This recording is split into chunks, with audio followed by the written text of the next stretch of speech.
amor de Deus. Agora, eu acho que ontem ainda estava mais, porque ontem deu uma chuvidinha, né? Quando chove, parece que abafa. Pelo amor de Deus. Pelo menos aí chove, professora. E você tá onde, Adson? Que você não tá aqui. Natural de Currais Novos. Boa. Eita, aí é só quente, né? Aqui em O dia Menino, todo, vocês estão tudo em até de Currais noite. Novos. Chique. Eu e o Ó, Caio, a gente tá, é Adson. daqui. Caio. Ô, coisa boa. Menino, Currais Novos é chique. Eu já fui em Currais Novos. Eu gostei de Currais Novos. Achei muito bom, obrigada. Minha família é de Caicó. Eu acho que ainda é mais quente que Currais Novos. Lá realmente é mais quente, sim. Tá ganhando da gente. Olha, e eu ainda morei em Mossoró, viu? Tu tinha que ver. Ei, tá pra brincadeira não, né? Tá lavando aqui, vixi, Maria. Acho bom essa história desse povo, viu? Olha, morei em Mossoró, Kilder, pelo amor de Deus, quente, viu? Quente. Pegando fogo. Eu morava ali perto da... Não tem o Rebouças da Alfessa? Pronto, eu morava ali atrás. Aí eu não sei o que danado que era, que eu limpava a casa, saía para trabalhar. Casa fechada. Quando eu voltava, a casa estava podre. Eu não sei o que é, não. Vi uma poeira que eu não sei se vinha da BR. Minha Nossa Senhora. O Jonas está dizendo que não quer ir para aí, não, viu, Kildre? Que o negócio estava quente demais. A poeira surge do nada. Eu não sei de onde que vem a poeira, mas ela aparece. Eu morei 6 meses. 6 meses? Eu acho que foi uns 6 meses. Aí um dia desses, né, fui em Tibau. Aí eu me desacostumei, né, com as leis da física de Mossoró. Por quê? Porque aqui eu esquento a água, né, para tomar banho. Eu uso chuveiro elétrico e tudo mais. Cheguei lá em Tibau e disse, meu Deus, como pode uma casa sem chuveiro elétrico? Aí eu me lembrei, né? Aí eu me lembrei que a gente morre de calor, como é que eu ia usar um chuveiro elétrico se eu queria era me refrescar? Não tinha como. Dá para ficar. Aí, depois que eu me adaptei novamente, entendi que era calor, era quentura, que eu precisava era tomar um banho gelado. Aí eu disse, não, realmente está todo mundo certo. Não tinha para que ter chuveiro elétrico nessa casa. Era para ser normal mesmo. E aí eu me lembro que a gente tinha uma história que a gente fazia assim... na verdade, a gente não, mas a maioria das pessoas, ao invés de se preocupar com esquentar a água, né, se preocupava em aonde esconder uma cisterna, uma caixa d'água lá, cavar, para a água ficar gelada, né, ao longo do dia. Porque... pesadão. Vontade é ficar dentro da geladeira. Rafael também está em Mossoró? Não, Natal mesmo, na quintura daqui. É Natal. Pois pronto, então, já conversamos, feito umas coisas. Vou começar, viu? Senhoras e senhores, como é que está a vida de vocês? Deu certo aí fazer os exercícios? Eu fui olhar...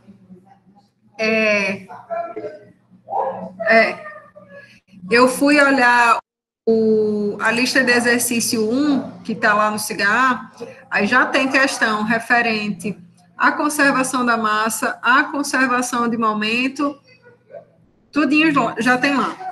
Aí agora a gente fez uma questão de energia na aula passada, né? Agora eu vou começar a tratar com vocês essa parte de equação de Bernoulli, para finalizar a análise integral. E semana que vem a gente começa a falar de análise diferencial, de escoamento de fluidos. Tá certo? Aí, pronto. Aí, o que vai acontecer?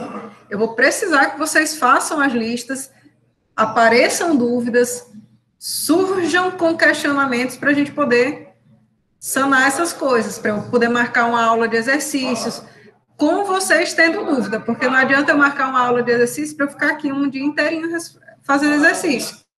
Eu preciso que vocês já tenham tentado fazer alguma coisa, certo? Então, vamos ver aí semana que vem, vocês já darem uma estudada, fazerem aí alguma questão, para a gente poder ver essa parte de fazer uma aula de exercício, tá bom? Para eu poder marcar com vocês.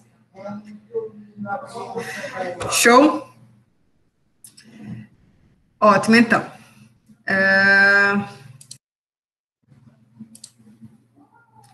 Deixa eu fechar isso aqui. Pronto. Então, meu povo, na aula de hoje, a gente vai começar a falar a respeito da equação de Bernoulli, certo? E aí, a gente vai ver que a equação de Bernoulli, ela vai representar uma grande quantidade de casos, né, dos escoamentos de fluido, que apesar de parecer, né, uma simplificação da simplificação, da simplificação da simplificação, né, a equação de Bernoulli vai resolver uma quantidade enorme de problemas da gente. Da gente não, dos escoamentos de fluidos. Então, assim, a gente pode abordar a equação de Bernoulli a partir da equação de conservação de energia, considerando que o fluido escoe em regime permanente, na situação em que os efeitos viscosos são desprezíveis. O que quer dizer eu falar que os efeitos viscosos são desprezíveis? Não quer dizer que o fluido tem viscosidade zero. Rapidão. Pelo amor de Deus. Não quer dizer que o fluido vai ter viscosidade zero, mas que a gente vai desprezar as contribuições viscosas, os efeitos da viscosidade nesse escoamento. Então, quais são os efeitos da viscosidade? A gente falou que a viscosidade estava relacionada justamente com o atrito intermolecular. Então, no escoamento invícido, né, no escoamento nos quais os efeitos viscosos são desprezíveis, a gente despreza todos os efeitos de atrito, qual seja transferência de calor entre as camadas de fluido, variação da energia interna do fluido em decorrência, né, do atrito. Então, todos esses termos vão ser desprezados, tá? Além disso, professora? Diga-me. Desculpe interromper, mas a senhora está apresentando? Porque aqui não está aparecendo, não. Grila, meu povo, eu não acredito, não. Eu estava jurando que eu estava apresentando. Mas ainda bem que foi pouca coisa, só... Obrigada, Kildare. Disponha.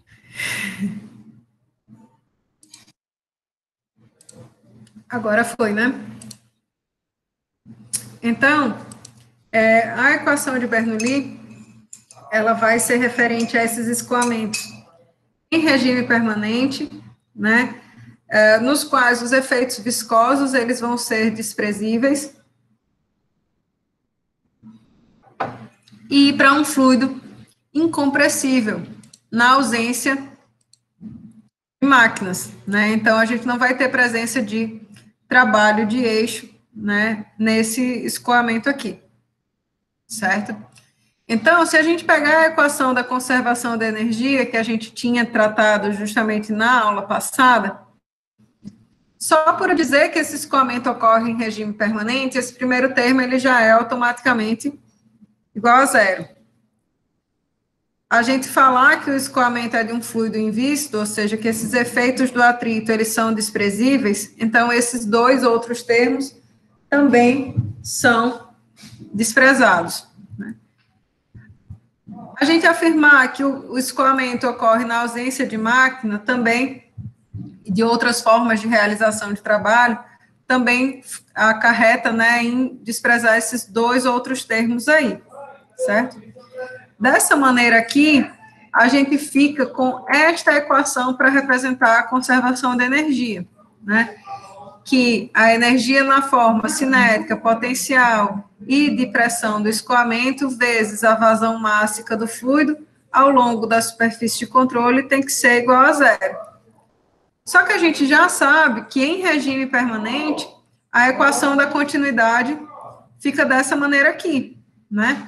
Isso aqui implica em os fluxos de massa, as vazão mássicas nas entradas serem iguais às vazão mássicas de saída, certo? Se a gente tem a vazão mássica de entrada sendo igual à vazão mássica de saída, então, ao longo dessa superfície de controle, né, esse termo daqui, que eu estou destacando, ele tem que ser constante, certo? Então, esse termo daqui, ele é constante. E o que ele representa, né? Ele representa a energia na forma de pressão do escoamento, energia na forma de energia potencial e na forma cinética, né? Para um fluido que esteja escoando nessas condições, deve ser constante. E aí a gente vai poder expressar essa equação de Bernoulli, né? Que é válida ao longo do que a gente chama que é uma linha de corrente, né? Do escoamento do fluido, que essas energias, uma seção 1 para uma seção 2, né, ao longo dessa linha de corrente, tem que ser iguais. Isso quer dizer, pessoal, que essas formas de energia, elas vão poder ser intercambiáveis. Então, a gente vai poder, ao longo de um escoamento, perder pressão, aumentar a velocidade, diminuir a elevação, aumentar a pressão. Então, a equação de Bernoulli, ela vai trazer essa relação aproximada entre pressão, velocidade e elevação, sendo válida para regiões de escoamento incompressível em regime permanente ao longo de uma linha de corrente, onde as forças de atrito resultantes são desprezíveis. Então, se a gente pegar, por exemplo, o escoamento ao longo dessa asa aí qualquer de avião, toda essa região mais distante, né, do contorno sólido, propriamente dito, é uma região de validade da equação de Bernoulli. Por quê? Porque longe desse contorno sólido, os efeitos viscosos, eles não estão presentes, né, eles não são importantes. Os efeitos viscosos, eles estão restritos aqui a essa região de camada limite, próximo ao contorno sólido. Então, nessa região aqui, próxima ao contorno sólido, a equação de Bernoulli, ela não vai ser válida, certo? Perceba aqui, dessas duas formas que eu trouxe da equação de Bernoulli, essa mais acima e essa mais abaixo, a gente tem duas maneiras, né, de expressar a mesma coisa. Não são só essas duas que existem, a gente tem mais formas de retratar essa mesma equação, tá certo? Mas dessas duas maneiras, né, aqui a gente fala em termos de conservação de energia. Se a gente for analisar as dimensões dessa equação dessa maneira, isso aqui está expresso em unidades de joule por quilograma, então, energia por unidade de massa, certo? Enquanto que nessa segunda forma daqui, esses termos estão expressos em metros, né, em unidades de comprimento. Essa forma de tratar a equação é conveniente quando a gente quer falar em termos de altura de uma coluna de fluido, por exemplo, que represente a carga de energia de pressão, ou represente a carga referente à elevação, a carga cinética de uma dada condição de escoamento, certo? Então, a gente tem várias maneiras de tratar essa equação de Bernoulli, e em seguida a gente vai tratar justamente de mais uma dessas formas, tá? Então, veja só, todo mundo sobrevivendo até agora, todos aqui comigo, certo? Estamos sobrevivendo aqui, professora. Derretendo, mas sobrevivendo. Justamente. Então, essa equação de Bernoulli, pessoal, ela é representada dessa maneira que está aí nesse quadro hipotético para vocês, ela representa justamente o princípio de conservação da energia, né? Num sistema em que eu não tenha nenhuma conversão entre energia mecânica e térmica. Por que não vai haver essa conversão? Porque a gente falou que não existe atrito, então eu não vou ter perdas de energia mecânica na forma potencial, de escoamento e cinética para um componente de calor, por exemplo, em decorrência do atrito. Então, uma forma de eu enunciar esse princípio da conservação seria dizer que a soma das energias cinética, potencial e de escoamento de uma partícula de fluido, ela vai ser constante ao longo de uma linha de corrente durante o escoamento em regime permanente, quando os efeitos da compressibilidade do atrito são desprezíveis. Então, perceba, isso é só uma maneira da gente enunciar a mesma equação de conservação de energia, porém, agora, enfatizando, né, o fato de que não vai haver nenhuma conversão entre energia mecânica e térmica por conta da ausência do atrito. Uma outra maneira ainda de pensar seria se a gente observasse essa mesma equação sob a luz da segunda lei de Newton, né? Então, pensando dessa maneira, poderia-se dizer que o trabalho realizado pelas forças de pressão e gravidade sobre uma partícula fluida vai ser igual ao aumento de energia cinética dessa partícula fluida. Então, perceba, isso aqui tudo nada mais é do que a gente dizer que essas três formas de energia para esse escoamento invícido, ou seja, em que eu desprezo a contribuição do atrito, eu desprezo a característica viscosa dos fluidos, né? Então, para esse tipo de escoamento, existe uma conversão entre as formas de energia do escoamento, né? Então, energia referente ao escoamento, energia referente à cinética, né? Ou seja, ao movimento desse fluido, e a energia potencial, essas três quantidades, elas vão estar se relacionando, e elas vão ser constantes ao longo de uma linha de corrente. Então, hora uma vai ser maior, hora outra vai ser maior, e essas formas, elas vão poder estar se alternando, certo? Então, se a gente avaliar um processo como esse, simples, que está mostrado aí na figura, né? Ele coloca um êmbolo, uma seringa, né? Uma seringa que tem um êmbolo no qual está sendo aplicada uma força, e aí, essa força, né, produz uma pressão maior do que a atmosférica no ponto 1 do escoamento. A água que está contida nessa seringa escoa pela agulha, né, atinge o ponto 2 com uma velocidade bastante alta, e no ponto 3 se verifica o ponto máximo, né, o ápice desse jato. Então, ele pede para a gente discutir, né, avaliando quais que são as magnitudes dessas forças, né, entre os pontos 1 e 2, qual que é a distribuição de energia entre os pontos 1, 2 e 3, certo? Então, a gente consegue ver que nesse ponto 1, que é o ponto que ele falou que existe uma pressão aqui maior do que a pressão atmosférica, que é justamente em decorrência da ação dessa força aqui que está sendo aplicada, a maior parcela da energia é referente à pressão do escoamento. Por quê? Porque ainda que essa fronteira se movimente aqui com uma velocidade V, não é uma velocidade muito grande frente aos outros termos, aqui, por exemplo, de velocidade do escoamento do fluido. Então, aqui no ponto 1, a gente tem uma parcela de energia na forma de pressão bastante grande, uma parcela de energia cinética bastante pequena, e a gente pode, inclusive, atribuir a esse ponto o nível 0 de energia potencial, certo? No ponto 2, que seria o ponto que ele colocou aqui como sendo aquele em que se atinge a maior velocidade do escoamento, então a gente tem uma energia cinética bastante grande, não é isso?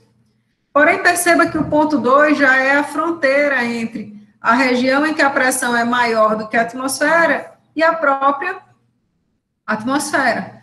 Então, nesse ponto 2, a gente pode considerar que a carga de pressão desse escoamento já foi completamente consumida e que a gente não tem energia referente à pressão, mas que vai já existir um componente de energia potencial em decorrência aí do nível, né, da elevação desse ponto em relação ao 1.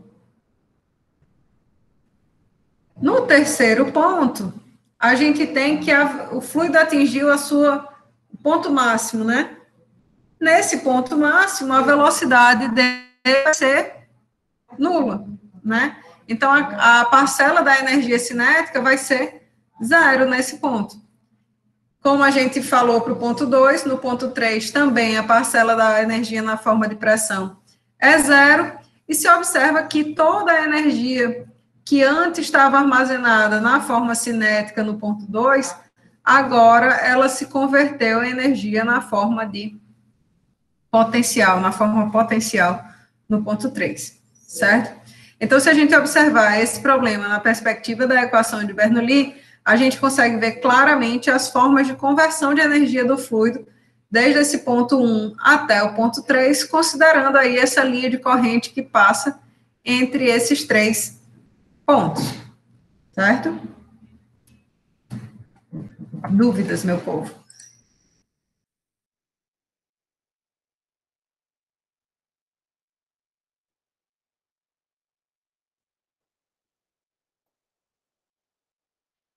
Tudo tranquilo, professora. Então, já que tudo está tranquilo, a gente vai avaliar cada um desses pontos aí dessa energia, dessa equação de Bernoulli, quando a gente expressar ela na forma de, em termos de pressão, certo? Então, perceba, a gente escrevia a equação de Bernoulli, foi a primeira maneira que a gente escreveu a equação de Bernoulli foi essa daqui. Ó, geralmente para... A forma como a gente geralmente tratava era essa daqui, né? P sobre ρ mais GZ mais V quadrado era constante ao longo de uma linha de corrente, né? Se a gente pegar esse termo de massa específica, multiplicar os demais, ou seja, se eu agora, ao invés de trabalhar em termos de energia, passar a trabalhar com todos esses termos em unidades de pressão, a gente fica com essa nova forma da equação de Bernoulli, certo? Então, perceba, pressão tem dimensão de pressão, expressa em Pascal. Esse produto ρGZ, a gente já sabe que ele vai ter dimensão de pressão da mesma forma que a gente fez lá na equação da estática, né? Mas se a gente quiser explicitar isso aqui, a gente consegue ver que massa específica pode ser descrito como quilogramas por metro cúbico, aceleração em metros por segundo ao quadrado, e uma cota de elevação aí em metros, né? E isso aqui traz para a gente justamente, ó, quilograma, ou seja, massa vezes aceleração é uma unidade de força, não é isso? E aí a gente tem justamente esse metro cúbico se cancelando com um dessas dimensões aí de comprimento, e aí a gente fica com metro quadrado no numerador. Então, aqui fica força por área. Então, também tem dimensão de pressão. Mesma coisa a gente pode verificar aqui para esse terceiro termo, certo? Então, quando a gente expressa a equação de Bernoulli dessa maneira, né? Cada uma dessas quantidades, que antes a gente tratava em termos de energia, vai representar uma pressão no nosso estudo, certo? A pressão estática, a gente vai chamar de pressão estática a pressão exercida sobre a partícula fluida em movimento, certo?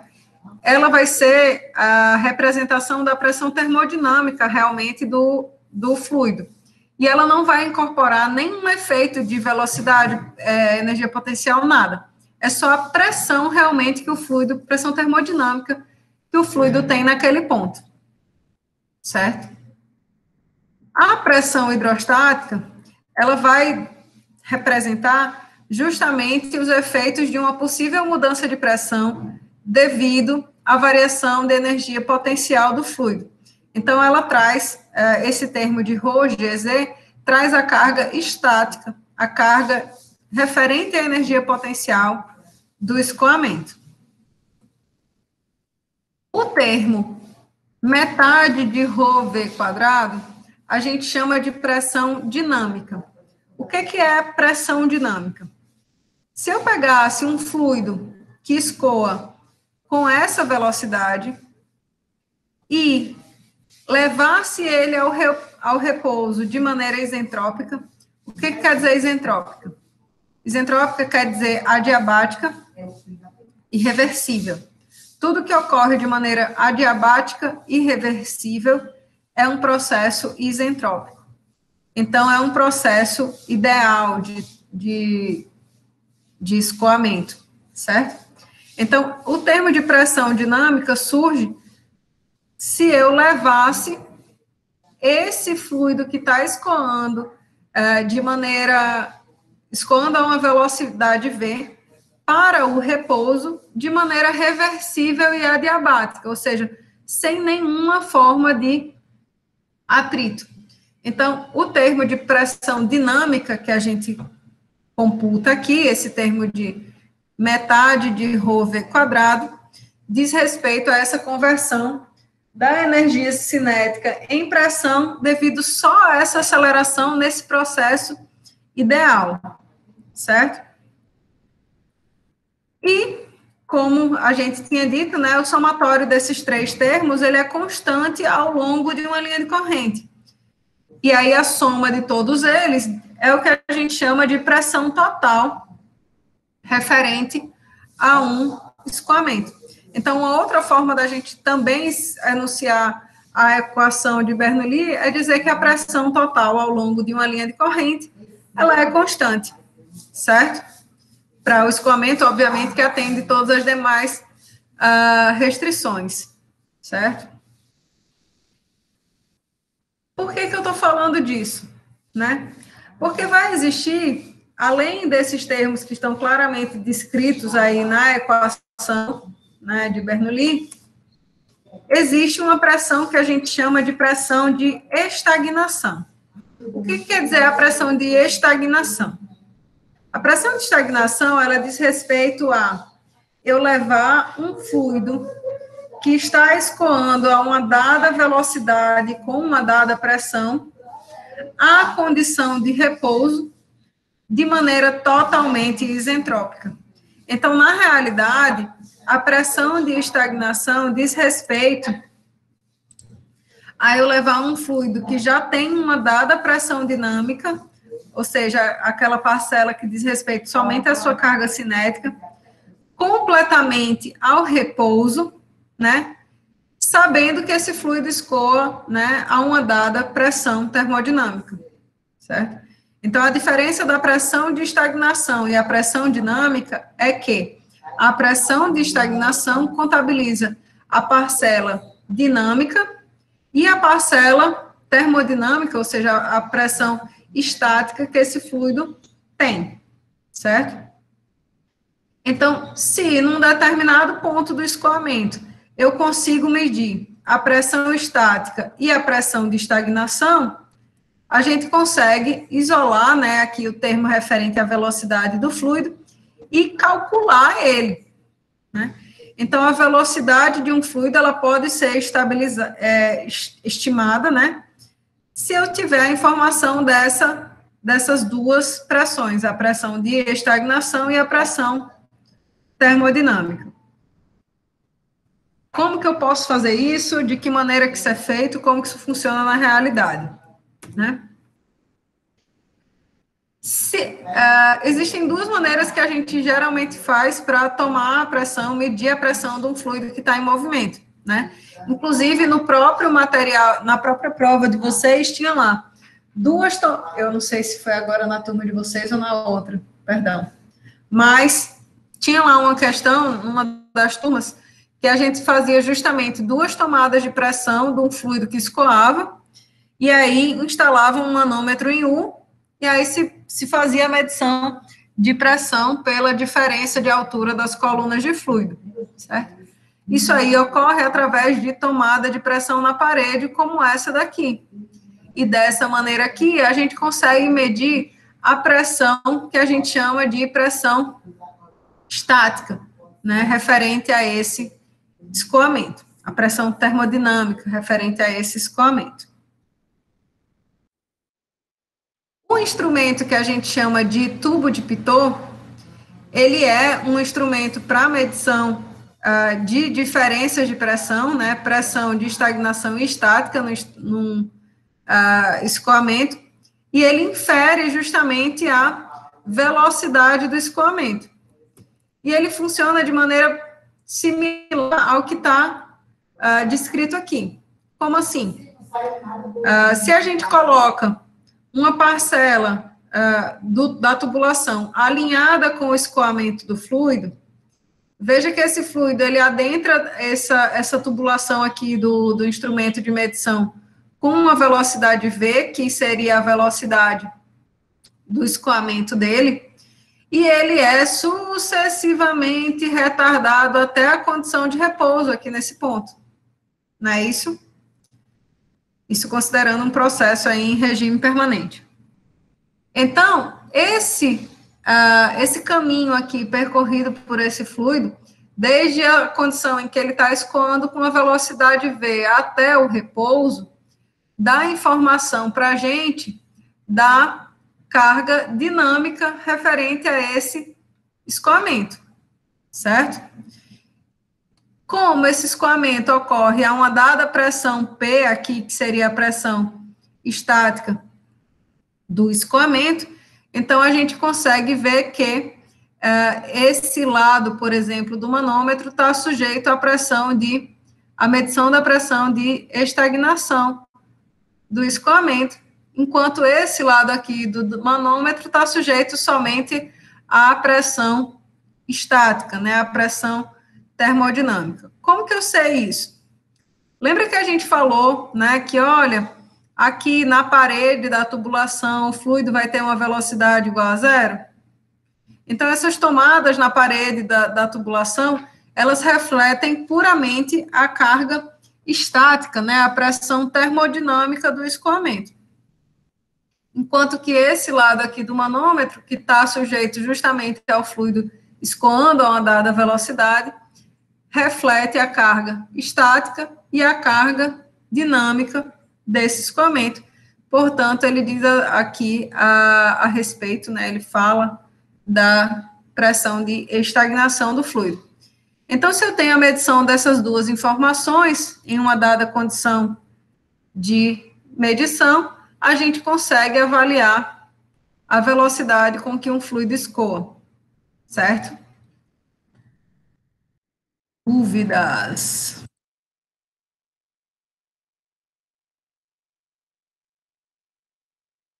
Tudo bem até agora.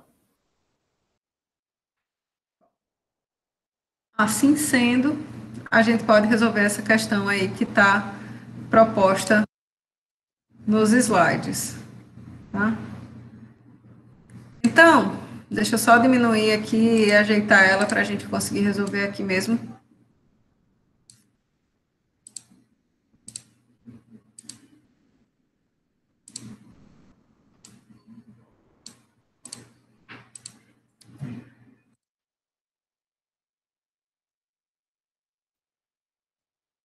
Então,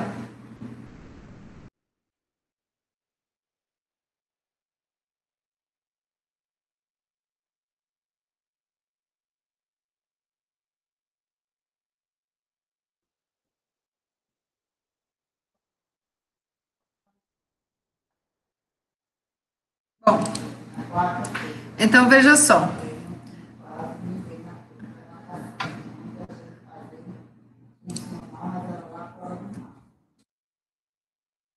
Vou colocar aqui as questões.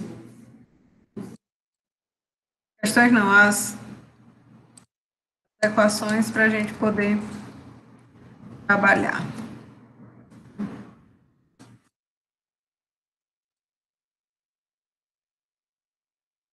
Então, veja só.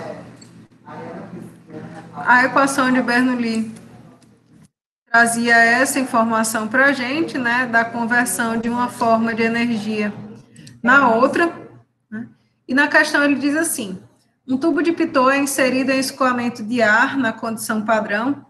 Então, ar na condição padrão quer dizer que ele já informa para a gente temperatura e pressão. Para medir a velocidade do escoamento, de modo que a pressão captada pela sonda é a pressão de estagnação. A pressão estática é medida no mesmo local do escoamento com uma tomada de pressão na parede. Se a diferença de pressão é de 30 milímetros de mercúrio, determine a velocidade do escoamento, certo? Então, a gente sabe que a pressão de estagnação é a soma da componente da pressão estática mais a carga dinâmica do escoamento, certo?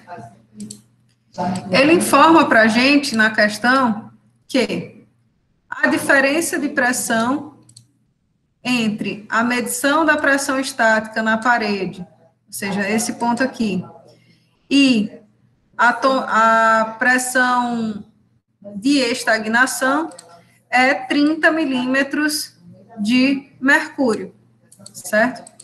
Então, na verdade, ele me informa que essa diferença de pressão entre pressão de estagnação e pressão estática vale 30 milímetros de mercúrio.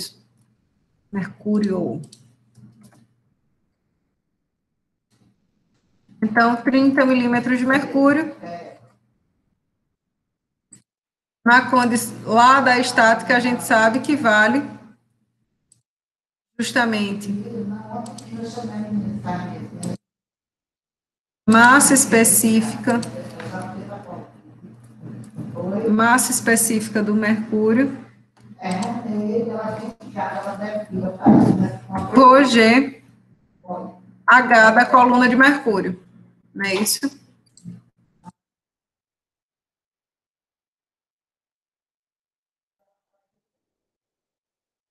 Perceba que, além disso, nessa expressão que a gente está trabalhando aqui da velocidade, existe uma massa específica, né? Ele fala aqui de uma massa específica. E pode ser que alguém que vá resolver essa questão ache que essa massa específica aqui também é a massa específica do mercúrio. Não é. Por quê?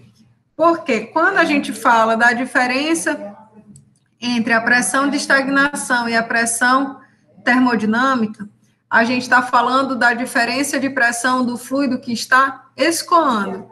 E o fluido que está escoando é ar.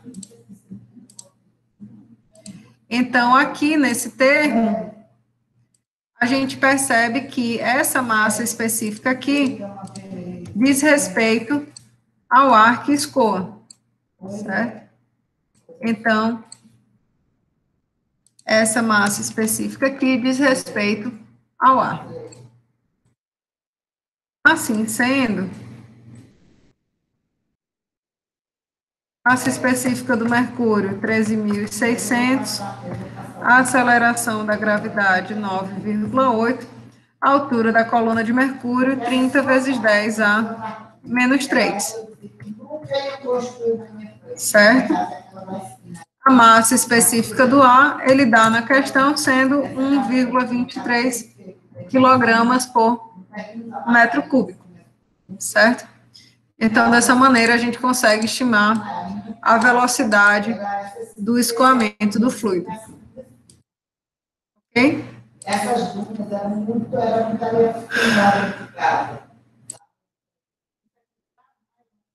Bom.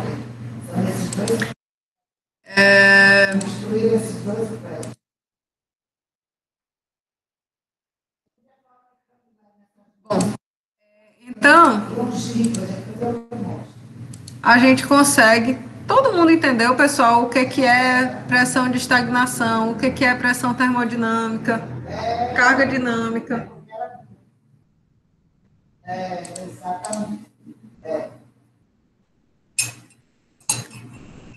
Então,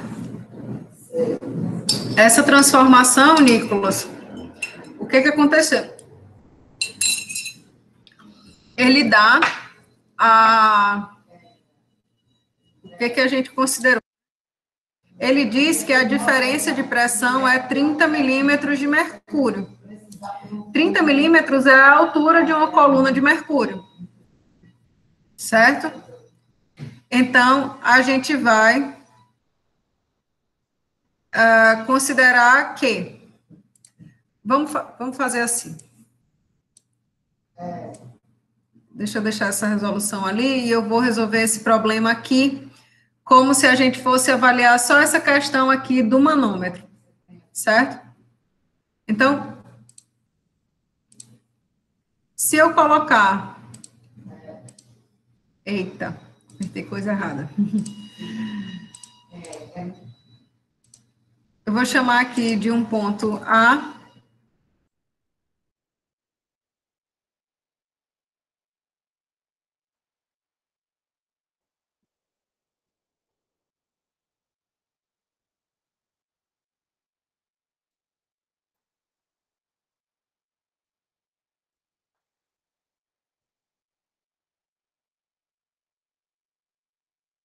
E aqui,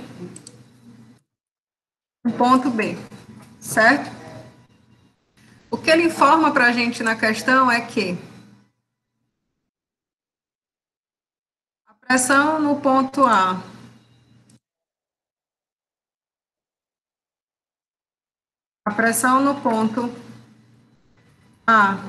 menos a pressão no ponto B vale justamente 30 milímetros de mercúrio. Então, 30 milímetros de mercúrio é a pressão referente a uma coluna de mercúrio de 30 milímetros. Certo? Então, a diferença de pressão entre os pontos A e B vale massa específica do mercúrio, aceleração da gravidade, vezes esse H de 30 milímetros. Ok? O ponto A diz respeito ao que a gente chama de pressão estática ou termodinâmica do escoamento. O ponto B diz respeito ao que a gente chama de pressão de estagnação. Certo? Por quê? Porque o ponto A é essa tomada de pressão aqui estática na lateral, então ele mede uma condição que não contabiliza qualquer efeito de velocidade de escoamento, porque justamente na parede esse fluido tem velocidade igual a zero pela condição de não escorregamento. E no ponto B, a pressão que está atuando sobre esse ponto é a referente a esse fluido que entra aqui nessa região com uma velocidade V e é levado ao repouso, né, nesse ponto B, que seria, teoricamente, de uma maneira reversível e adiabática. Então, essa perna do manômetro é referente à pressão de estagnação. E aí a gente tinha visto, né, que a diferença entre a pressão estática e a pressão de estagnação dava justamente a informação da carga de pressão dinâmica do escoamento. Então, aquele termo dos 30 milímetros de mercúrio, ele é convertido para unidades de pressão através da equação geral da estática que se aplica a essa perna aqui, né, do fluido. Então, pela equação geral aí da estática, a gente tem que, a essa profundidade, a pressão no ponto B é igual à pressão aqui nesse ponto aqui do fundo, não é isso? E a pressão no ponto A vai ser igual à pressão no ponto B menos esse ρGH, essa subidinha aqui da coluna de fluido, certo? Isso mais condizente aí com o que a gente fez lá na unidade de estática. A pressão no ponto A é a pressão no ponto B menos a coluna de fluido aí de mercúrio, tá?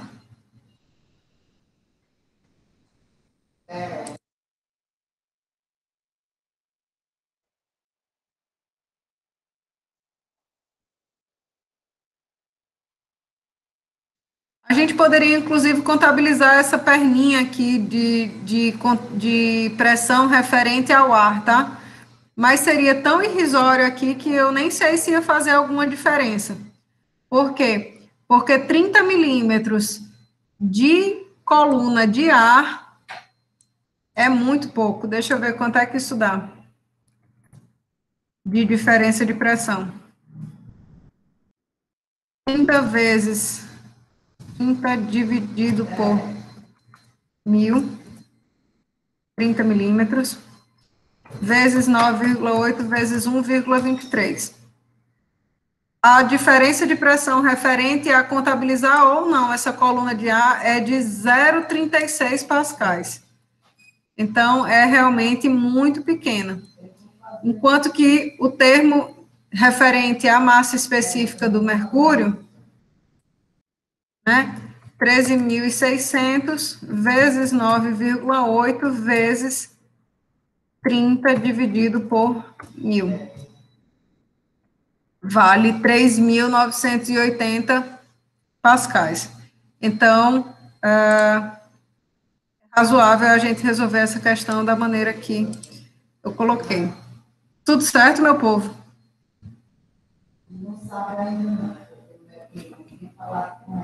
Ok.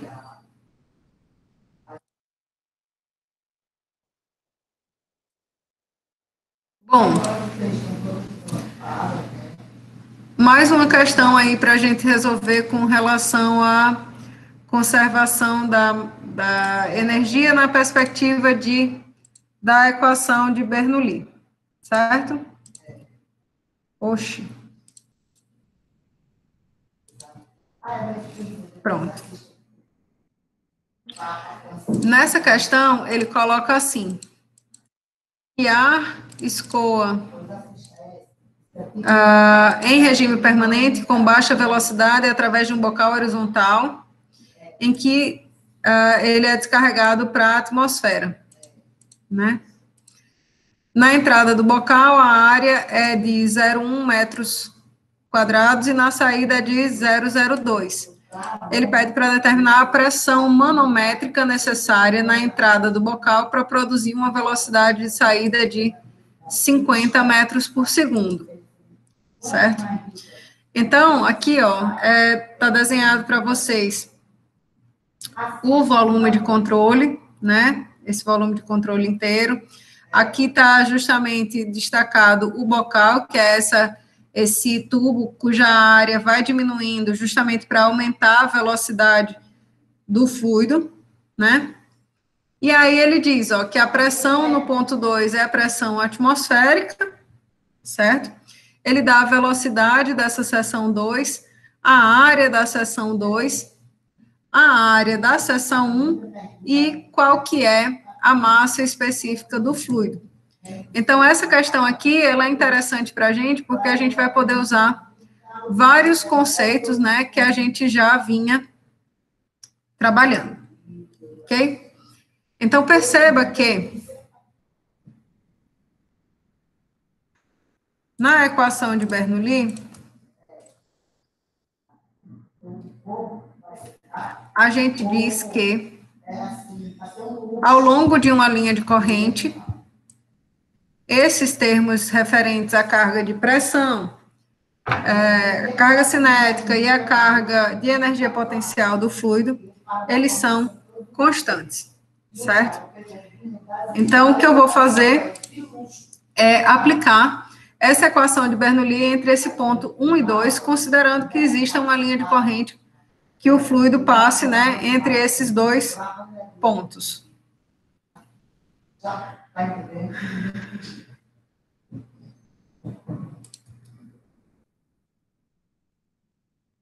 Só ali buscar a equação, tá, pessoal? Para deixar todo mundo com os índices aqui bem bonitinhos, sem a gente precisar fazer muita milacria.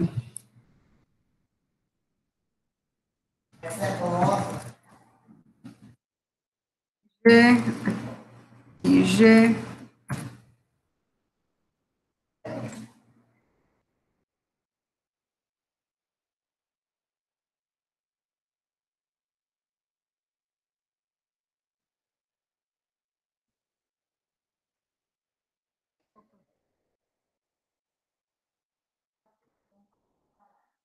Bom, então aqui, pessoal, a gente pode entender que existe um ponto 1, no qual eu tenho as informações, eu não tenho informação sobre a velocidade dele, né, desse escoamento, mas eu posso descobrir. Entre os pontos 1 e 2, a gente nota que a linha de corrente, ela pode ser propositadamente escolhida de maneira que não haja variação de elevação entre esses pontos. No ponto 2, também é fornecido a velocidade do escoamento do fluido e a pressão desse escoamento, certo? Então, ele quer que a gente saiba, determine qual que vai ser a pressão manométrica necessária na entrada do bocal, que seria esse ponto P1, certo? E ele informa qual que é o fluido que a gente está trabalhando. Então, o nosso interesse diz respeito a esse termo aí, P1.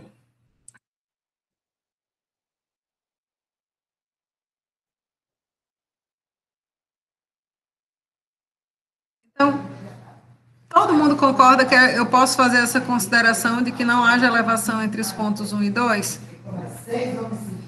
Então, isso já traz para a gente alguma simplificação, certo?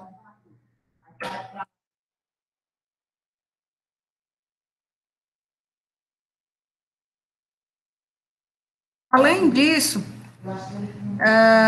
é colocado na questão qual que é a velocidade com que o fluido sai na seção 2, né? Para que eu saiba qual que é a velocidade com que o fluido está escoando na seção 1, a gente vai aplicar aqui a equação da continuidade, para poder determinar isso. Então, a gente sabe que, deixa eu ver se nesse slide tem aqui em cima a equação da continuidade.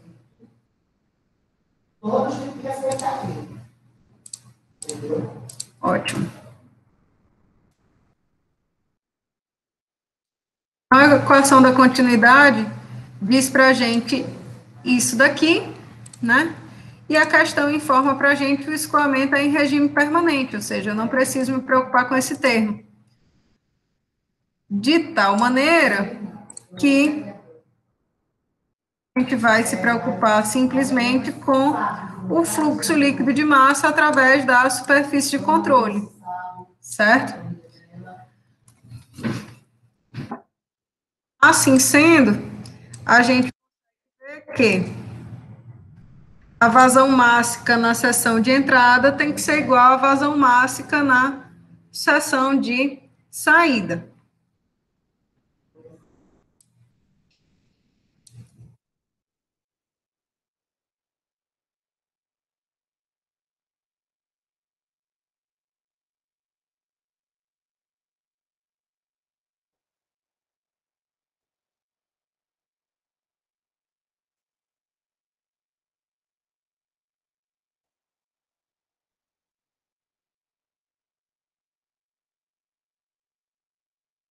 Então, na seção de entrada, a massa específica do fluido é fornecida na questão. A velocidade seria a velocidade V1 que a gente quer determinar.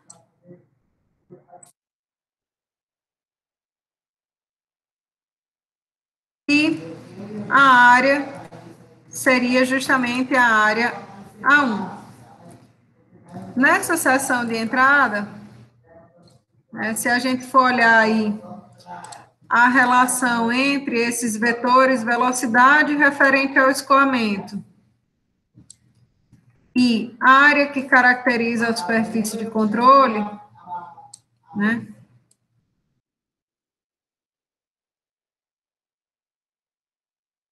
A gente pode ver que o ângulo formado entre eles é de 180 graus, né? Nessa seção aqui de entrada. Então, o termo referente à entrada é justamente menos massa específica do fluido vezes a velocidade V1, que a gente quer determinar, vezes a área 1, que é de 0,1 metros cúbicos, tá? Esse seria o termo referente à vazão mássica de entrada. E na seção de saída,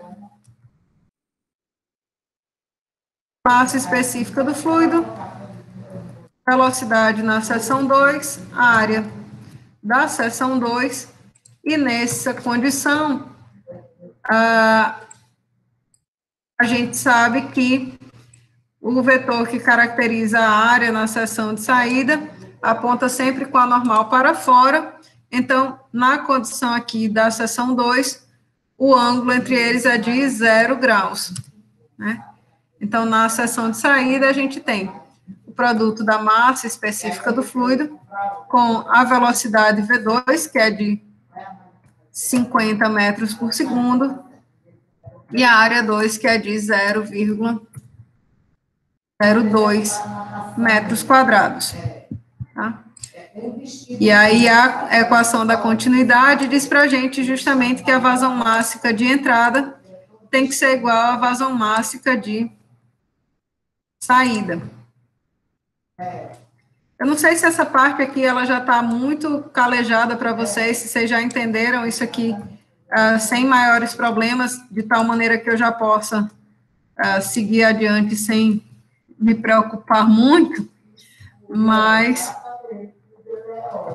eu vou repetindo assim, bem mastigadinho, enquanto isso não acontece, enquanto eu não noto isso, tá?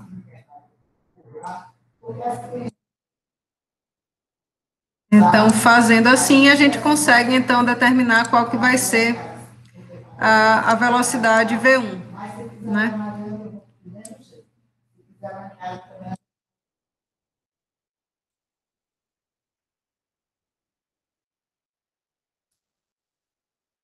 Vou colocar isso aqui mais aqui para cima para poder mexer melhor com essas equações, tá? Tá? E isto para cá, de tal maneira que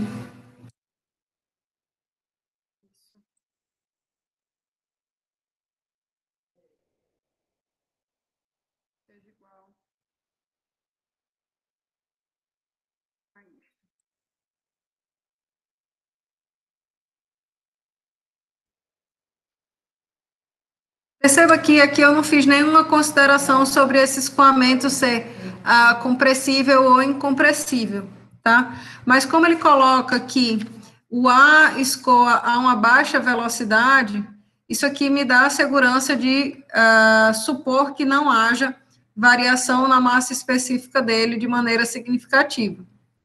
Se a gente quiser avaliar isso, né, a gente calcula aqui qual que seria essa velocidade, considerando o escoamento incompressível, né, esse valor aqui, e vai ver que esse valor realmente produz um número de Mach muito baixo, quer dizer, muito baixo, de tal maneira que o regime realmente pode ser considerado incompressível, tá bom?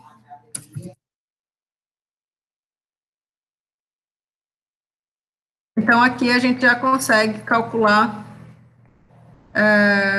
qual que vai ser, mas esse tem que ser igual a 0, vou deixar aqui para ficar exatamente da maneira que está lá escrito na equação da continuidade. E aí a gente consegue achar qual que vai ser o valor de V1 para substituir aqui. O valor de V2 é fornecido na questão, tá? Que outra informação que vai ser importante para a gente, né? A outra informação que vai ser importante é que ele pede para eu determinar a pressão manométrica, ou seja, a diferença entre a pressão P1 absoluta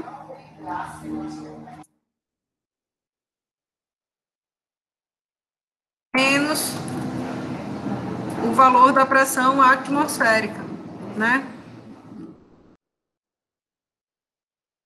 O ponto P2, ele já me dá que a pressão é atmosférica, certo? Então, no ponto P2, a pressão manométrica aqui é zero. Então, esse termo daqui eu também posso desprezar, certo? Dúvidas, meu povo? V1 é igual a 10, professora. Se você quiser substituir. V1 deu 10? Então, vamos. Então, 1,23. Peraí, deixa eu copiar isso aqui.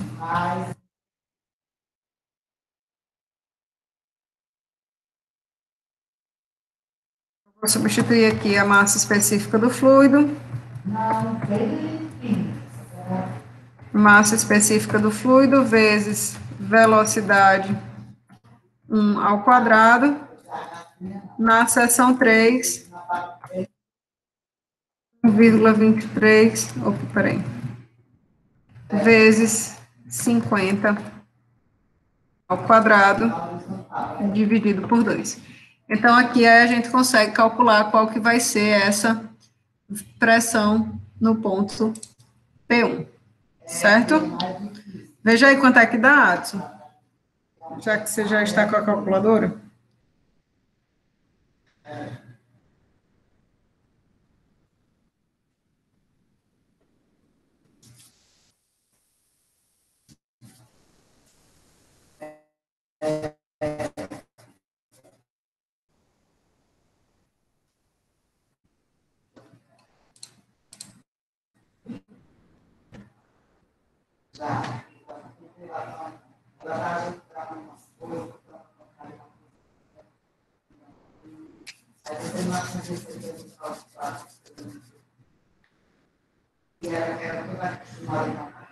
Ai, desculpa.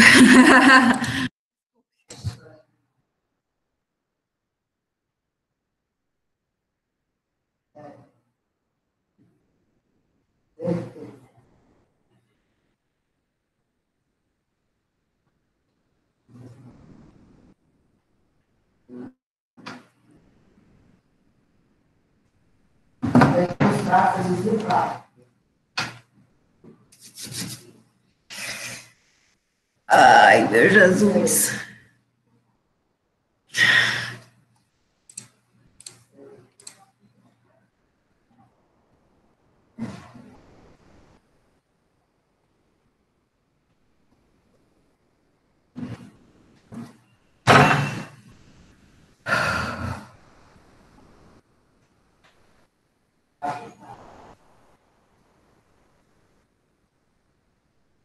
Bom, então, eu esqueci, na verdade já tem a resposta na questão, né? Desculpa. Da próxima aí desse valor de 1,48 kPa, viu, pessoal? Pode dar alguma variação, mas é para dar nessa ordem aí, certo?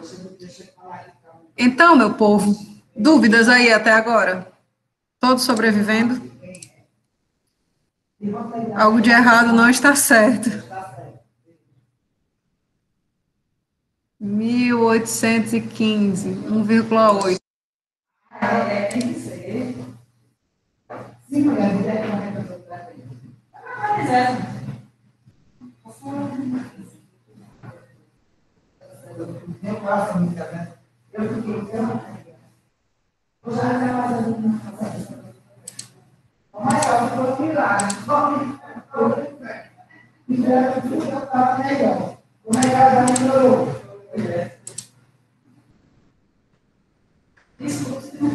Não, claro.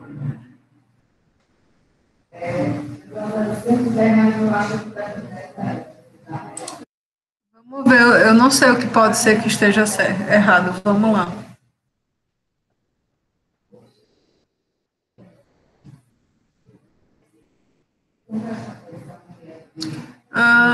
Tararara, Z1 e Z2 é 0.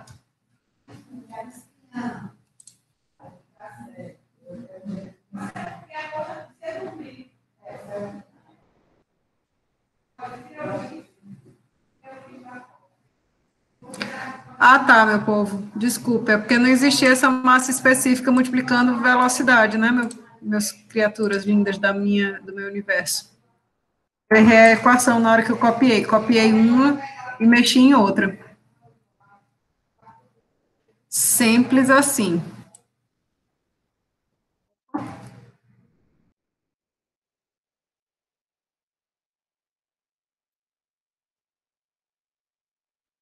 Então, não tem esse termo de massa específica aqui multiplicando a velocidade. Eu estava achando estranho, porém, né, confiante de que eu não tinha cometido nenhuma atrocidade. Percebe-se agora que uma atrocidade foi cometida. Então, tirem aí a massa específica para ver se o resultado bate.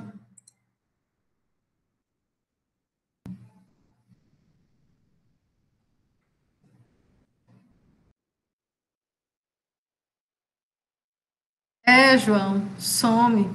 Pois é, eu vi agora.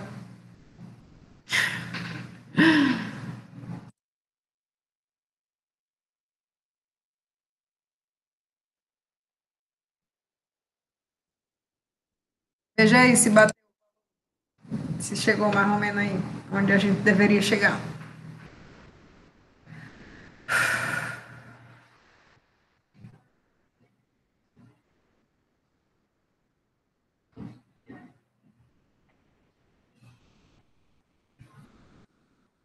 Deixa eu abrir aqui uma lista de exercícios aqui referente a essa parte, para a gente fazer mais questão mais legal. Lista 2B. Ó, eu vou botar essa lista aqui para vocês também. Tem questão de conservação da massa, conservação de momento, várias coisas interessantes. Essa questão aqui é muito boa. Eu acho que já usei ela em questionário antes. Conservação de momento. Pronto, vamos fazer essa daqui. Essa questão aqui é tão boazinha, eu gosto tanto dela. Eu gosto dessa questão. Eu vou dar um print aqui e colar lá no PowerPoint para a gente resolver ela.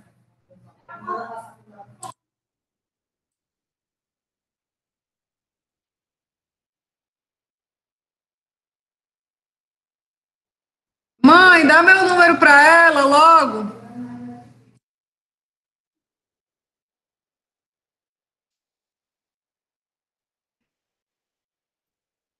Então, né?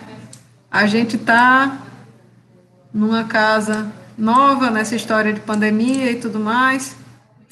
Aí, casa nova tem um bocado de serviço para fazer, né?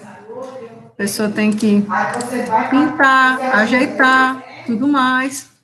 E a moça que ajudava a gente ficou doente. Eu não sei de quê. Não é de Covid, ela ficou doente de alguma coisa, acho que é crise renal, alguma coisa assim. Aí estamos na agonia atrás de alguém para ajudar a gente, né? Mãe, pelo amor de Deus, dê meu número para essa mulher, para ela aparecer aí. Deu certo aí, Adson? Fechou a questão? Show de bola. Deu certo, deu certo. Ótimo. Então, meu povo, vamos para mais uma questão aí referente a essa parte de aplicação de equação de Bernoulli e tudo mais, né? Lembrando que essa é a última parte desse conteúdo de análise integral de escoamentos. E aí eu fico realmente dependente de vocês fazerem alguma coisa, apresentarem dúvidas para eu poder ir atrás de uma aula de exercício para a gente fazer e tirar a dúvida de vocês. Certo? As próximas aulas. É o seguinte, nessa questão aqui, ele diz assim, o nível da água em um tanque é de 20 metros acima do solo. Uma mangueira está conectada na parte inferior do tanque e o bocal, no final da mangueira, aponta diretamente para cima. A tampa do tanque é hermética e a pressão manométrica do ar acima da superfície da água é de 2 atm. O sistema está a nível do mar. Determine a altura máxima até a qual essa corrente de água pode chegar, certo? Então, essa questão aqui, ela vai ser, a gente consegue resolver e avaliar ela em termos da equação de Bernoulli. Por quê? Porque eu posso imaginar uma linha de corrente que parta aqui dessa superfície livre do líquido, passe através aqui desse bocal, a linha de corrente era para ser mais bem desenhada, tá, meu povo? E percorra todo esse caminho do fluido até esse ponto aqui, certo? Então, posso chamar isso aqui de ponto 1, isso aqui de ponto 2, e existe uma linha de corrente hipotética que une esses dois pontos, certo? Se eu considerar que esse escoamento aí desse fluido incompressível, que é a água, ocorre em regime permanente, a gente pode aplicar a equação de Bernoulli entre esses dois pontos. E a gente percebe que esse ponto 2, ele já me diz que é a nível do mar. Então, o ponto 2, ele está sujeito a uma pressão atmosférica, e essa pressão atmosférica é aquele valor que a gente já conhece, né, de 101,3 kPa. Então, no ponto 2, a pressão P2 manométrica é 0, certo? Além disso, nesse ponto 2, a gente consegue ver que é o ponto em que o fluido atinge a sua máxima altura, né? Porque ele quer justamente que eu determine qual que é o valor dessa altura máxima. Então, nesse ponto de altura máxima, a velocidade do fluido é 0. Concordam comigo? Então, o que a gente precisa fazer, né? Pelo amor de Deus, desprezem essa informação aqui de 27 metros, porque ela não é dessa questão. Eu vou apagar isso aqui. O que a gente precisa fazer é avaliar quem que é Z1, quem que é Z2, determinar qual que vai ser a diferença de altura entre esses dois pontos, considerando, veja só o detalhe, que isso aqui é um tanque, né? Tanque geralmente bastante grande.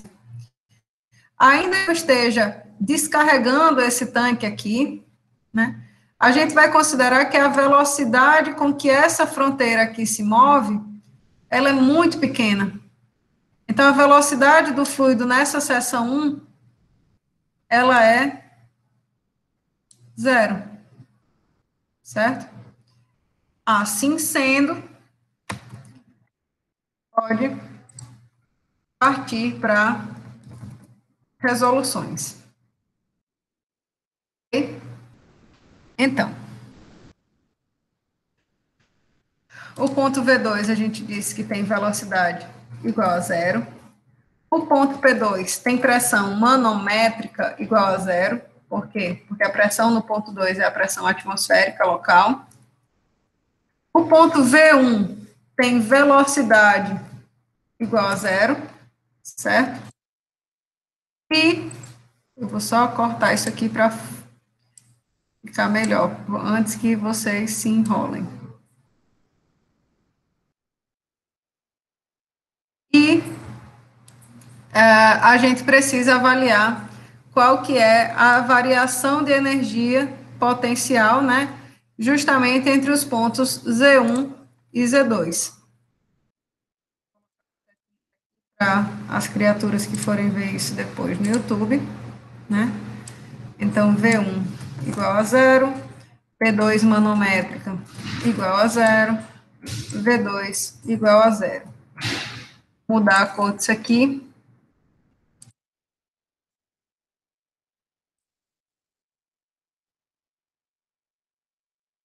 Professora, essas velocidades são iguais a zero por quê? No ponto V2, ela é igual a zero porque essa é a altura máxima. Então, no ponto de altura máxima, o fluido está parado. Igual o que a gente viu naquela condição lá da seringa. Ah, sim, entendi. Nesse ponto 1 aqui, a velocidade ela é igual a zero, porque a gente considera que esse tanque ele é grande e a variação aqui, a velocidade com que essa fronteira aí se movimenta, essa fronteira aqui rosa se movimenta, ela é muito pequena. Ah, certo. Então, Entendi. esse termo aqui a gente também diz que ele é zero. Tá ok, Certo? professora. Obrigado.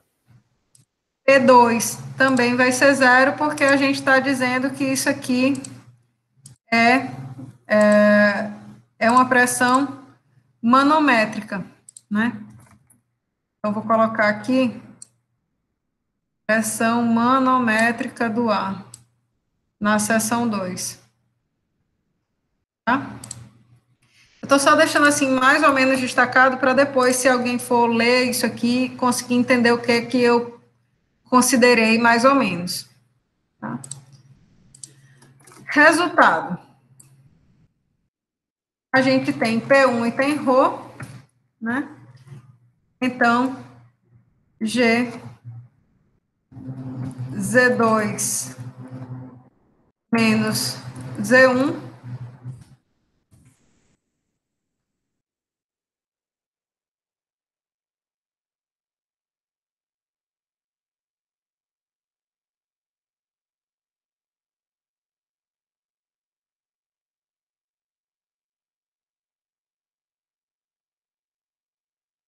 Z2 menos E1 vai ser dado aí por essa pressão dividido pela massa específica do fluido. A pressão no ponto P1 é 2 atm, 2 atm é 2 vezes 101,3 vezes 10 à terceira pascais, 10 à terceira pascais. A massa específica do fluido é água, então, oxente. Alguma coisa acontece no meu coração aqui nessa questão. Ah, achei. A aceleração da gravidade vale 9,8 metros. E a diferença de cota entre os pontos Z1 e Z2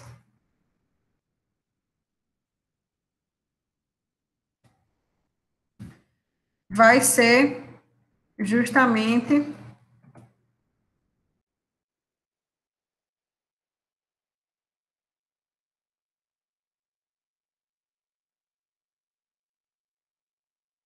duzentos e 2,6 dividido por 9,8. 20,67 metros. Essa vai ser a diferença de altura entre o ponto Z2 e Z1. 20,6, né? Era isso. E o ponto Z1, ele já diz que é 20 metros acima do solo. Então, a altura do ponto Z2 com relação ao solo é justamente 40,6.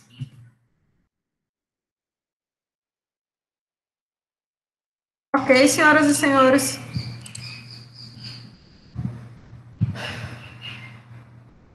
Ok, professora.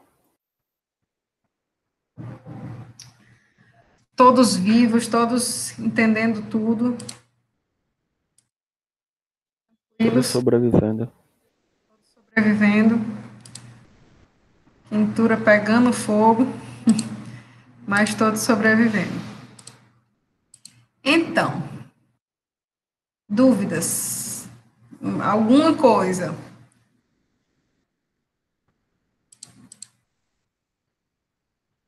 Até agora não, professora. Então, meu povo, para a gente não ficar muito, para eu não começar agora um conteúdo no finalzinho da aula, né? São 4h20 quase. Eu vou terminar agora essa parte de análise integral com vocês. E aí, na aula que vem, a gente começa a falar sobre análise diferencial. E aí, a gente marca uma aula de exercícios em função das dúvidas de vocês, tá bom? Tá certo.